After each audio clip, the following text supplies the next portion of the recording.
Well, welcome back, everyone. It's good to be talking with Kathy again.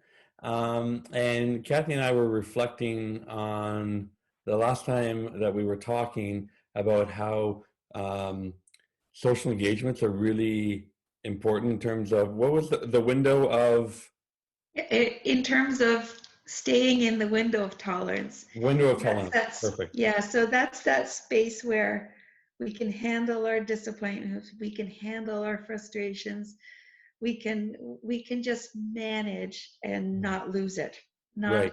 flip into hyper arousal or hypo arousal. And social engagement is such a huge part of helping us to stay there. Yeah.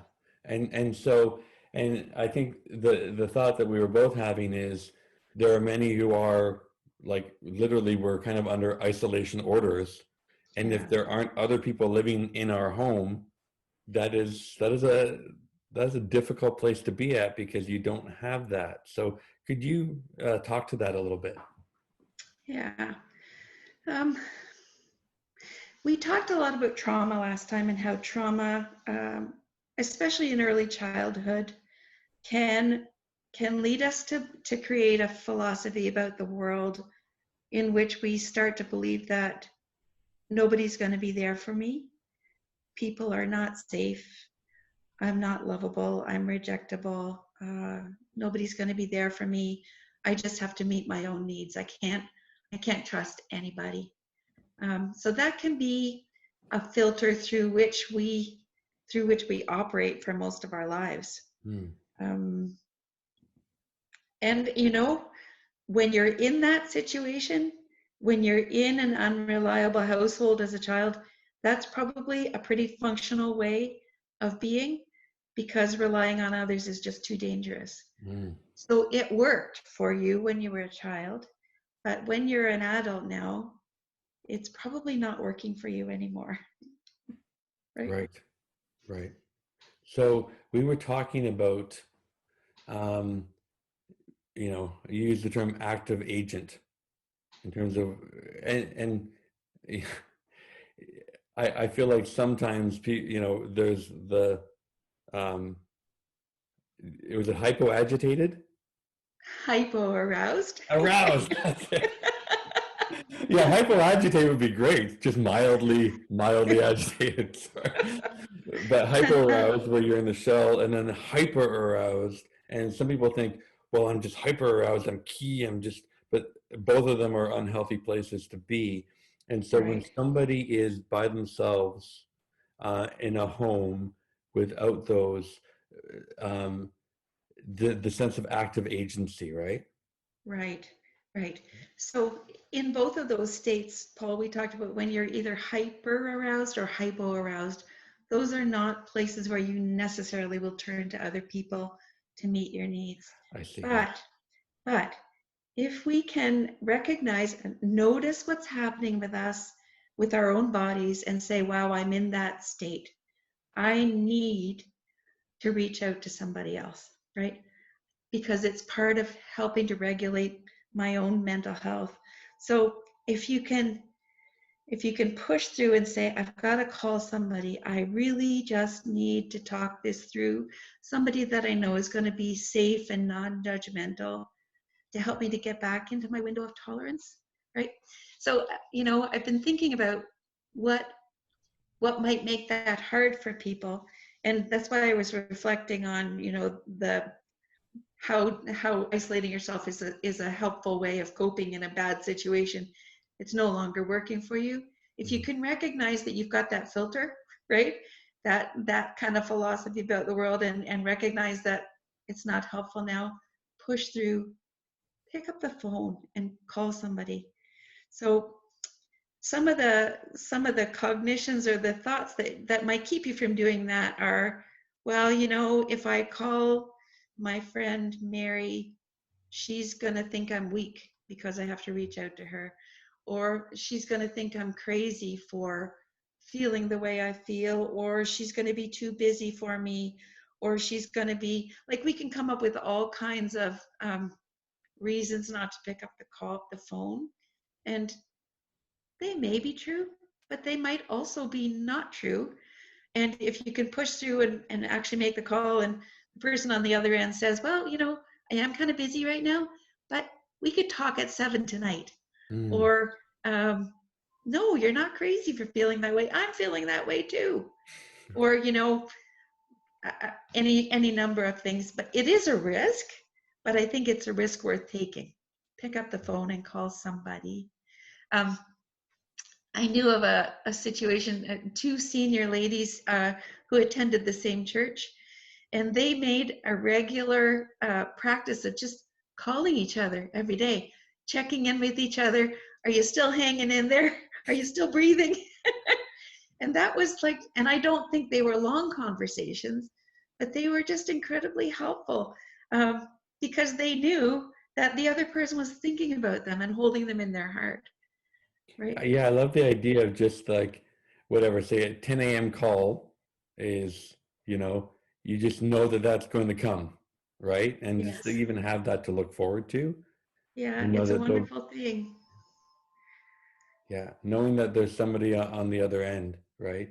But Yeah, I can see how it can be a very scary step for people to reach out, very. especially if you have trauma in your past, where Yeah. it's just like keep it, we don't talk about, what happens outside the family, or we don't, it, Hmm. you just learn to suppress things, or nobody wants to hear about that, right? I Yeah. think yeah, reaching out is really important. And I would say, in a certainly in those kinds of calls, I don't think we necessarily have to talk about our trauma. Sometimes it's not helpful to go back and talk about the trauma because, well, that it's a long story. But if I can talk to my friend about how I'm experiencing that, and perhaps that's a result of my trauma, the real thing is, how am I going to manage it right now?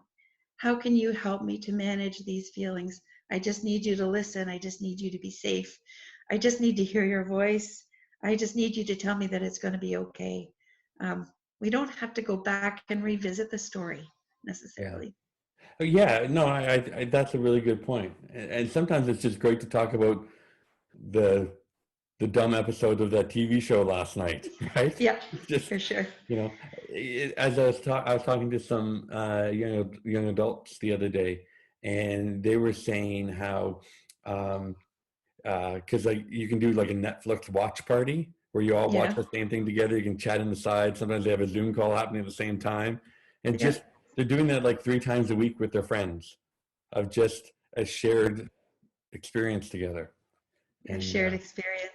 yeah, Um, there's a researcher in Ottawa. Her name's Sue Johnson, and she did a study a few years ago where she wanted to measure um, people's response to threat um, as they identified in their relationships as either feeling safe and secure or in conflict.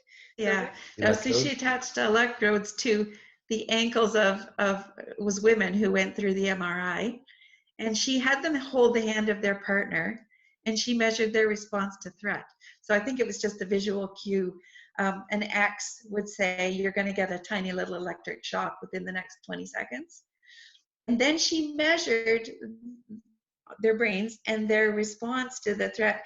And what she concluded was people who are in secure relationships actually experience less pain and less reactivity to threat than those who are in conflictual relationships. And those who are alone actually have the highest response to threat and pain, Mm. right? So when we have at least that one secure relationship that we can turn to, somebody that we know has got our back, we're just going to handle the stress and trauma of COVID better than somebody who's by themselves alone. Yeah. I mean, not to make this too biblical, but I do love that creation story in Genesis where like every day God Yeah. makes stuff and it's good and it's good and it's good. God makes the man and it's good. But the one thing not good in all of creation was Adam was alone, right? Yeah. I just find that so Yeah. powerful that that's the only thing not good, is like we're not made to do life alone. So, Yeah. well, I guess the advice today is don't do life alone.